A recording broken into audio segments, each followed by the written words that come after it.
தமிழகத்தில் இதுவரை 78 லட்சம் குடும்ப அட்டைதாரர்களுக்கு பொங்கல் பரிசு விநியோகம் செய்யப்பட்டுள்ளதாக தமிழக அரசு தெரிவித்துள்ளது. பொங்கல் பண்டிகையையொட்டி அரிசி குடும்ப அட்டைதாரர்கள் மற்றும் இலங்கை தமிழர் மறுவாழ்வு முகாம்களில் வசிக்கும் குடும்பங்களுக்கு 3000 ரூபாய் ரொக்க பணத்துடன் பொங்கல் பொருட்கள் வழங்கப்பட்டு வருகிறது. இந்த நிலையில் இதுவரை 78,30,523 குடும்ப அட்டைதாரர்களுக்கு பொங்கல் பரிசு ரொக்கமாக 2,349 கோடி ரூபாய் விநியோகம் செய்யப்பட்டுள்ளது.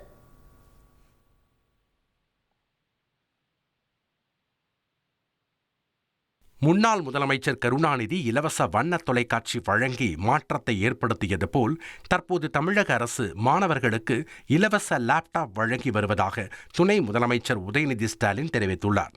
சென்னை நந்தம்பாக்கத்தில் தகவல் தொழில்நுட்பத்துறை சார்பில் நடந்த உச்சி மாநாட்டின் நிறைவு விழாவில் பேசிய அவர் இதனை தெரிவித்தார். $1 டிரில்லியன் பொருளாதாரத்தை இலக்காக கொண்டு தமிழ்நாடு அரசு சென்று கொண்டிருக்கிறது என்றும் அவர் கூறினார். சம வேலைக்கு சம ஊதியம் உள்ளிட்ட கோரிக்கைகளை வலியுறுத்தி சென்னையில் போராட்டத்தில் ஈடுபட்ட இடைநிலை ஆசிரியர்களை கைது செய்த போது போலீசாருக்கும் ஆசிரியர்களுக்கும் இடையே தள்ளுமுள்ளு ஏற்பட்டது. கடந்த 15 நாட்களாக போராட்டத்தில் ஈடுபட்டு வரும் இடைநிலை ஆசிரியர்கள் திருவல்லிக்கேணி வாலாஜா சாலையில் இருந்து கோட்டை நோக்கி சென்ற போது அவர்களை சேப்பாக்கம் மைதானம் அருகே போலீசார் தடுத்து நிறுத்தினர்.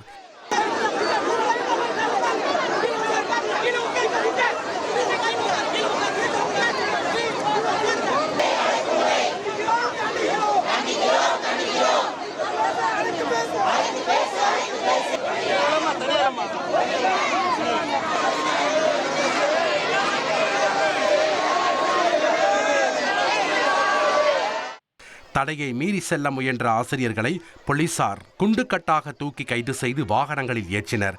அப்போது ஆசிரியை ஒருவர் மயக்கம் அடைந்ததால் பரபரப்பு ஏற்பட்டது.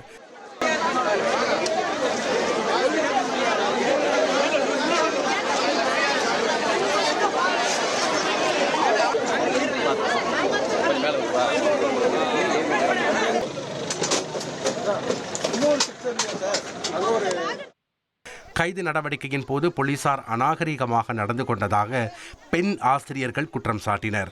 ஆசிரியர்களின் போராட்டத்தால் வாலாஜா சாலையில் போக்குவரத்து பாதிக்கப்பட்டது.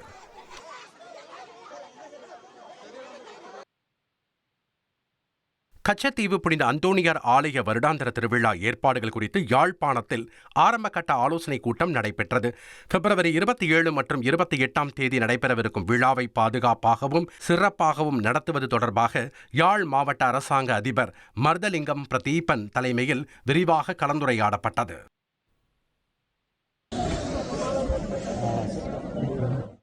இமாச்சல பிரதேசத்தில் 500 அடி பள்ளத்தாக்கில் தனியார் பேருந்து உருண்டு விபத்திற்குள்ளானதில் 14 பேர் உயிரிழந்துள்ளனர்.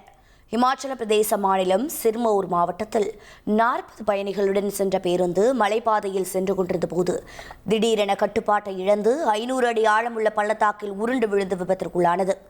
இந்த விபத்தில் பேருந்தில் 14 பேர் உயிரிழந்தனர்.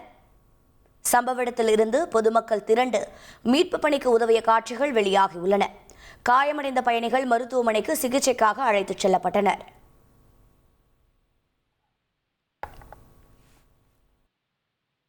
ரஷ்யா கச்சா எண்ணெய் வாங்கும் நாடுகள் மீது 500% வரிகளை விதிக்கும் சட்டத்தை அமெரிக்க நாடாளுமன்றம் அறிமுகப்படுத்த இருப்பதாக தகவல் வெளியாகியிருக்கும் நிலையில் தனது நிலைப்பாட்டில் உறுதியாக இருப்பதாக இந்தியா மீண்டும் தெரிவித்துள்ளது.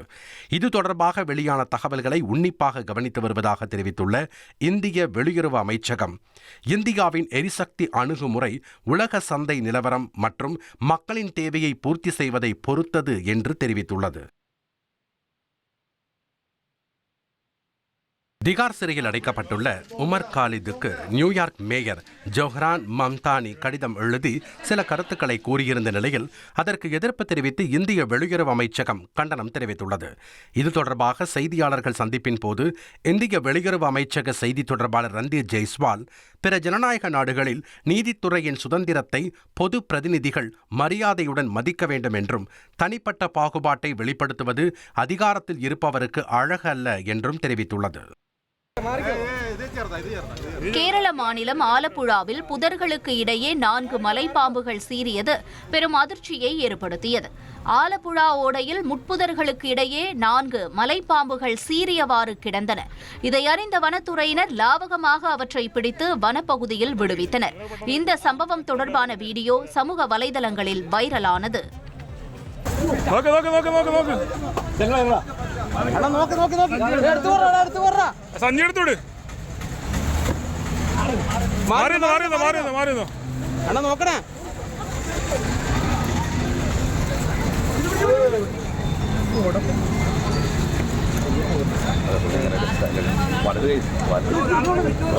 ഒരാളോട് പിടിക്കണം. കമ്പി കിടപ്പുണ്ട് അതിൻ്റെ ഇടയിൽ. കമ്പി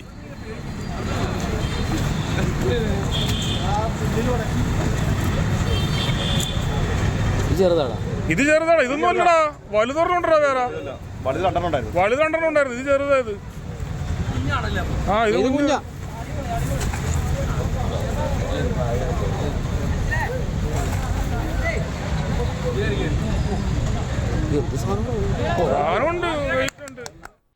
சபரிமலை தங்க திருட்டு வழக்கில் கைது செய்யப்பட்ட தந்திரி கண்டரரு ராஜீவருவை 14 நாட்கள் சிறையில் அடைக்க கொல்லம் நீதிமன்றம் உத்தரவிட்டது. தங்க திருட்டு தொடர்பாக 9 பேர் கைது செய்யப்பட்டு சிறையில் உள்ள நிலையில் திருட்டிற்கு உடந்தையாக இருந்ததாக தந்திரி கண்டரரு ராஜீவரு கைது செய்யப்பட்டார். இதனிடையே தந்திரி சார்பாக தாக்கல் செய்யப்பட்ட ஜாமீன் மனு வரும் 13ஆம் தேதி விசாரணைக்கு வருகிறது.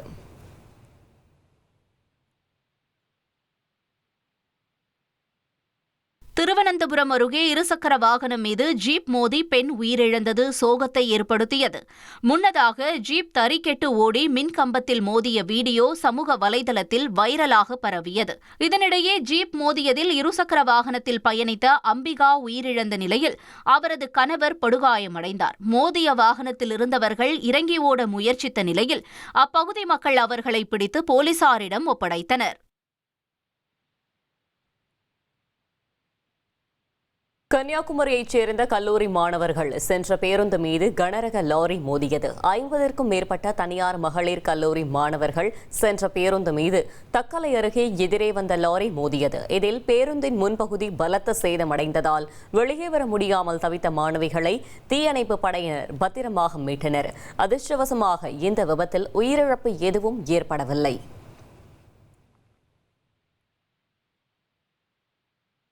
மத்திய பிரதேச மாநிலம் பர்ஹான்பூரில் விவசாயிகள் தங்களுடைய கோரிக்கையை நிறைவேற்ற வலியுறுத்தி இடுப்பில் வாழை இலையை சுற்றிக் கொண்டு அரை நிர்வாண கோலத்தில் நூதன போராட்டத்தில் ஈடுபட்டனர். பாங்கிரி நீர்ப்பாசன திட்டத்திற்காக கையகப்படுத்தப்பட்ட நிலத்திற்கு வழங்கப்படாமல் நிலுவையில் உள்ள இழப்பீடு தொகையை வழங்க வலியுறுத்தியும் மேலும் இழப்பீட்டை 2 மடங்காக உயர்த்தி வழங்கவும் கோரிக்கை விடுத்து விவசாயிகள் இந்த போராட்டத்தில் ஈடுபட்டனர். हमारी मांगे मुआवजा भारत माता की. அமெரிக்கா உள்ளிட்ட வெளிநாடுகளின் தூண்டுதலின் பெயரில் ஈரானில் சிலர் போராடுவதைக் கண்டு அரசு பொறுத்துக் கொள்ளாது என ஈரான் உச்ச தலைவர் அலி காமேனி தெரிவித்துள்ளார். கடந்த சில நாட்களாகவே விலைவாசி உயர்வை கண்டித்து ஈரானில் மிகப்பெரிய அளவில் போராட்டம் நடத்தி வரும் அந்நாட்டு மக்கள் ஈரான் அரசுக்கு எதிராகவும் ஈரான் உச்ச தலைவர் காமேனிக்கு எதிராகவும் முழக்கங்களை எழுப்பி வருகின்றனர்.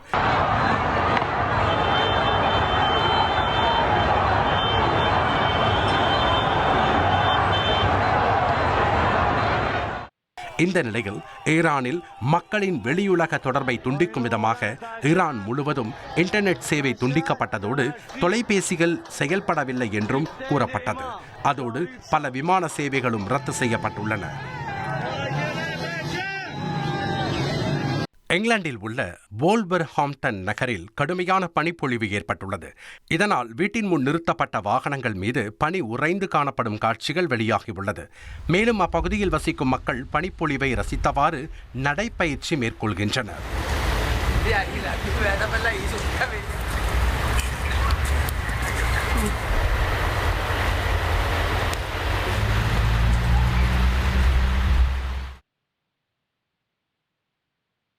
கடந்த கடந்த ஆண்டு அமைதிக்கான நோபல் பரிசு வென்ற வெனிசுலா நாட்டை சேர்ந்த எதிர்க்கட்சித் தலைவரான மரியா கொரினா மாச்டோ அடுத்த வாரம் அமெரிக்கா வந்து தன்னை சந்திக்க இருப்பதாக அமெரிக்க அதிபர் ட்ரம்ப் தெரிவித்துள்ளார். வாஷிங்டன் டிசியில் செய்தியாளர்களிடம் பேசிய ட்ரம்ப், நோபல் பரிசு பெற்ற மாச்டோ நல்ல பெண்மணி என்றும், ஆனால் வெனிசுலாவை வழிநடத்த தேவையான மக்களின் மரியாதை மற்றும் ஆதரவை அவர் பெறவில்லை என்றும் கூறினார். அதேபோல் முன்பு அமெரிக்க ஊடகம் ஒன்றிற்கு பேட்டியளித்திருந்த மாச்டோ, வெனிசுலா அதிபர் மதுரோவை கைது செய்ததற்கு அமெரிக்க அதிபர் ட்ரம்பிற்கு தனிப்பட்ட முறையில் தாம் நன்றி கூற விரும்புவதாக தெரிவித்திருந்தார்.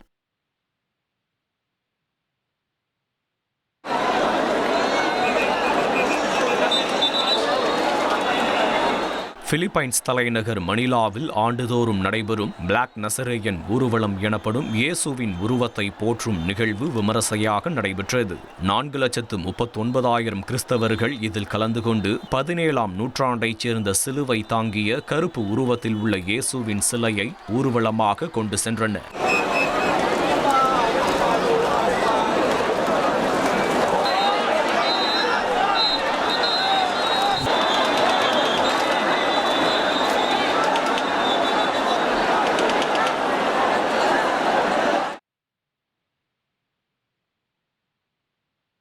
ஆஸ்திரேலியாவின் விக்டோரியா மாகாணத்தில் உள்ள புதர் காடுகளில் கடும் தீ விபத்து ஏற்பட்டுள்ளது. இதில் 3 பேர் மாயமாகியுள்ளதாகவும் தகவல்கள் வெளியாகியுள்ளது. மேலும் இந்த காட்டுத் தீயில் லாங்வுட் பகுதியில் உள்ள 35,000 ஹெக்டேர் மற்றும் வால்வா பகுதியில் 20,000 ஹெக்டேர் பரப்பளவிலான புதர் காடுகள் எரிந்து கருகியது.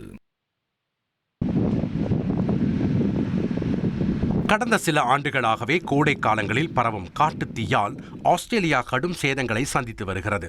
இந்நிலையில் தற்போது அங்கு கோடை காலம் தொடங்கியுள்ள நிலையில் வடக்கு விக்டோரியா மாகாணத்தில் ஏற்பட்ட காட்டுத் தீயால் 3 பேர் காணாமல் போனதாக தெரிவிக்கப்பட்டுள்ளது. மேலும் இந்த பகுதியில் 46 டிகிரி செல்சியஸ் வரை வெப்பநிலை உயரக்கூடும் என்று எச்சரிக்கை விடுக்கப்பட்டுள்ளதால் காட்டுத் தீயை கட்டுப்படுத்த முடியாத சூழல் உருவாகியுள்ளது.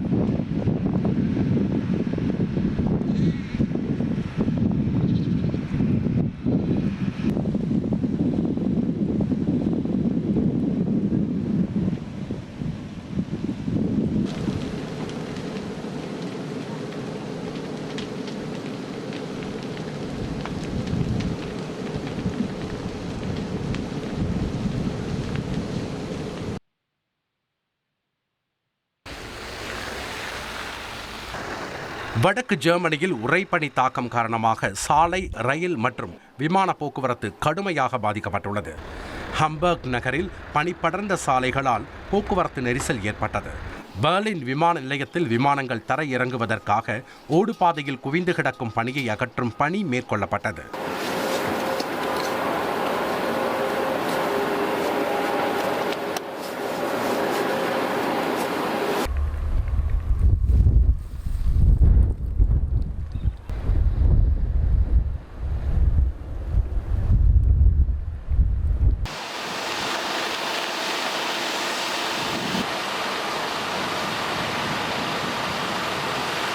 பனி காரணமாக பெர்லின் நகரில் பல ரயில்கள் ரத்து செய்யப்பட்டதால் மக்கள் அவதியுற்றனர்.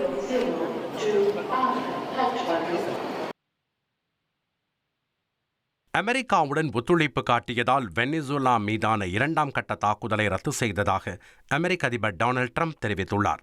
மேலும் பல அரசியல் கைதிகளை விடுவிக்க வெனிசுலா சம்மதித்ததாகவும், வெனிசுலாவில் பெரிய எண்ணெய் நிறுவனங்கள் பலவும் $100 பில்லியன் அளவுக்கு முதலீடு செய்ய இருப்பதாகவும் அவர் தெரிவித்துள்ளார்.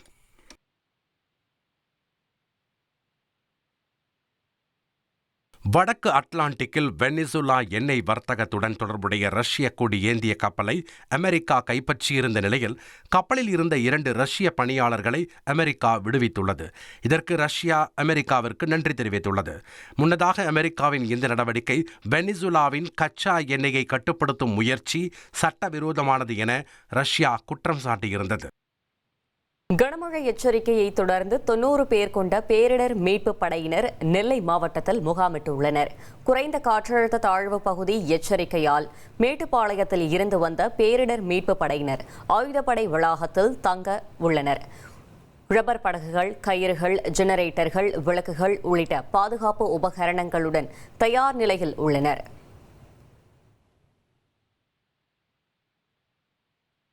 திருப்பரங்குன்றம் மலை மீது உரிய அனுமதியின்றி சந்தனக்கூடு விழா கொடியேற்றம் செய்த தர்கா நிர்வாகத்தின் மீது நடவடிக்கை எடுக்க வலியுறுத்தி கோவில் நிர்வாகத்தின் சார்பில் காவல் நிலையத்தில் புகார் அளிக்கப்பட்டுள்ளது.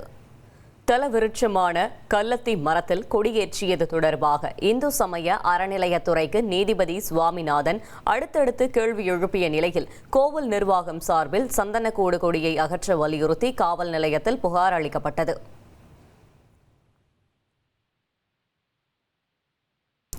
பொங்கல் கொண்டாட்டத்தில் இரு கல்லூரி மாணவர்களிடையே நடைபெற இருந்த மோதலை முன்கூட்டியே ரயில்வே போலீசார் தடுத்து நிறுத்தினர். அரக்கோணத்தில் கல்லூரி மாணவர்கள் 6 பேரிடம் ரயில்வே போலீசார் விசாரணை நடத்தியதில் அவர்கள் கையில் மற்றொரு கல்லூரி மாணவர்களை கொச்சைப்படுத்தும் வகையில் பேனர்கள் இருந்தன. ஏற்கனவே இரு கல்லூரிகளுக்கு இடையே மோதல் உள்ள நிலையில் பொங்கல் நாளில் ரயிலில் இந்த பேனரை கட்ட இருந்தனர். மாணவர்களை கைது செய்து நீதிபதியிடம் ஆஜர்படுத்த சென்றபோது பெற்றோர் கதறி அழுத காட்சி பரபரப்பை ஏற்படுத்தியது.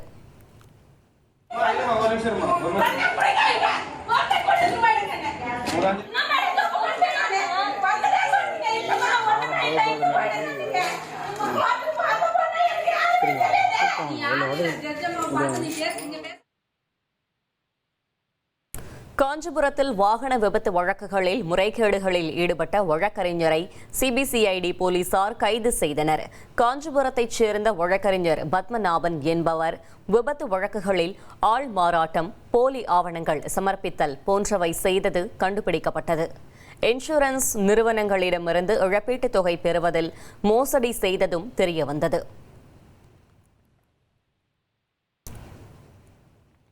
திமுக நிர்வாகியிடம் 20 சவரன் நகை வாங்கி ஏமாற்றிய பாஜக நிர்வாகி கைது செய்யப்பட்டார். விருகம்பாக்கம் தொகுதி திமுக ஐடி விங்கில் பணியாற்றி வரும் பத்மாவுக்கும் பாஜக விளையாட்டு திறன் மேம்பாட்டு அணியின் மாநில செயலாளரான அஜித் என்பவருக்கும் பழக்கம் இருந்ததாக கூறப்படுகிறது. அஜித் தனது தொழிலை விரிவுபடுத்த 20 சவரன் நகை வாங்கிக் கொண்டு ஏமாற்றியதாக பத்மா அளித்த புகாரின் பேரில் பாஜக நிர்வாகி அஜித்தை போலீசார் கைது செய்தனர்.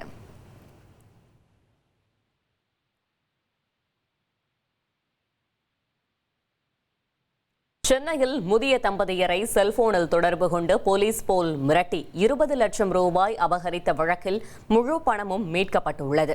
இதுகுறித்து லதா என்பவர் சைபர் கிரைம் போலீசாருக்கு புகார் அளித்தார். அதன் அடிப்படையில் பணம் சென்ற வங்கி கணக்கு முடக்கப்பட்டு நீதிமன்றம் மூலம் மீட்பு நடவடிக்கை எடுக்கப்பட்டது. அதன்படி 14 நாட்களில் 20 லட்சம் ரூபாய் முழுவதுமாக மீட்கப்பட்டு உரியவர்களின் வங்கி கணக்கில் சேர்க்கப்பட்டது.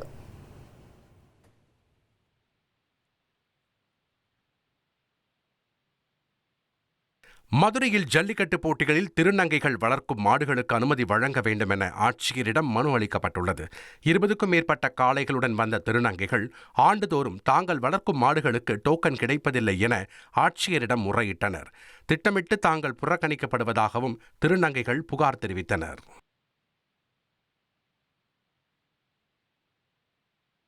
மதுரை தனியார் கல்லூரியில் நடத்தப்பட்ட டெக் கேம்பஸ் 25 அறிவியல் கண்காட்சியை ஏராளமான அரசு பள்ளி மாணவிகள் ஆர்வத்தோடு பார்வையிட்டனர்.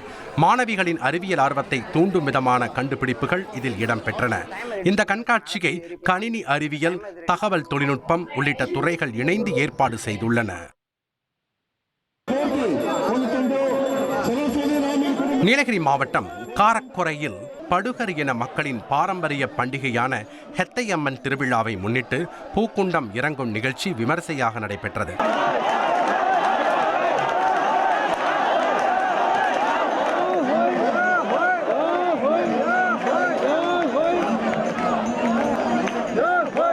ஒவ்வொரு ஆண்டும் டிசம்பர் அல்லது ஜனவரி மாதத்தில் ஹெத்தையம்மனுக்கு விழா நடத்தப்படுவது வழக்கம்.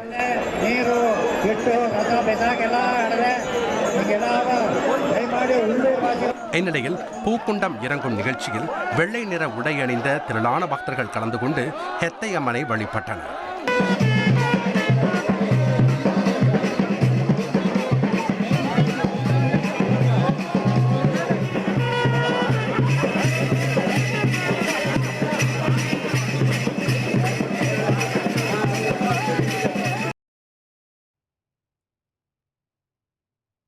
திருப்பத்தூர் மாவட்டம் வாணியம்பாடியில் வீட்டிற்குள் புகுந்து கொள்ளையடித்த திருடர்கள் மாட்டிக்கொள்ளாமல் இருக்க வடிவேலு பட பாணியில் மிளகாய் பொடியை தூவி சென்றுள்ளனர்.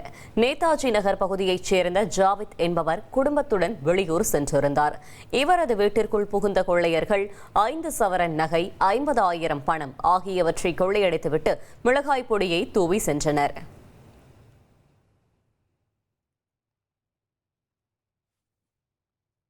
மதுரை மாவட்ட நீதிமன்றத்தில் வழக்கறிஞர்கள் சங்கம் சார்பில் பொங்கல் விழா சிறப்பாக நடைபெற்றது.